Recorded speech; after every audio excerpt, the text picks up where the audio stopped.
اللہ الرحمن الرحیم۔ آج ہم انشاءاللہ عز و جل کبورہ اور کبیرہ کے درمیان فرق جانیں گے۔ کبورہ اور کبیرہ دونوں کا مادہ ایک ہے، یعنی ان دونوں کے حروف اصلیہ کاف با را ہیں، لیکن کبورہ یہ مضموم العین ہے اور کبیرہ مکسور العین ہے۔ کبورہ باب کرما یکرمو سے ہے اور کبیرہ باب سمع یسمع سے ہے۔ معنی کے اعتبار سے ان میں کیا فرق ہے؟ فائدۃ لغویۃ، لغوی فائدہ۔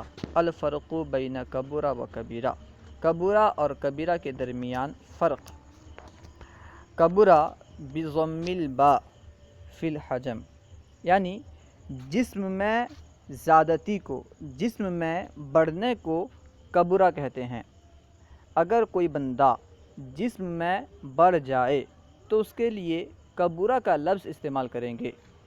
کبورہ زید، مثال کے طور پر زید جسم کے اعتبار سے بڑھ گیا تو ہم کہیں گے کبورہ زید۔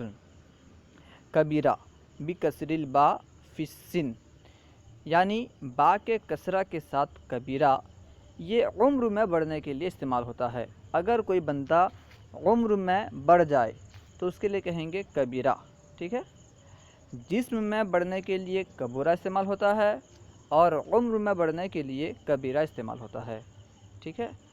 دونوں کے مادے بھی ایک ہیں اور معنی بھی ہے بڑھنا، لیکن فرق یہ ہے کہ جسم میں بڑھنے کو کبورہ کہتے ہیں اور عمر میں بڑھنے کو کبیرہ کہتے ہیں۔ اگر کوئی بندہ عمر میں بڑا ہو، اس کے لیے کوئی جملہ کہنا ہو تو وہاں پہ باب سمعہ سے کبیرہ استعمال کریں گے، ٹھیک ہے۔ اللہ و رسولہ اعلم۔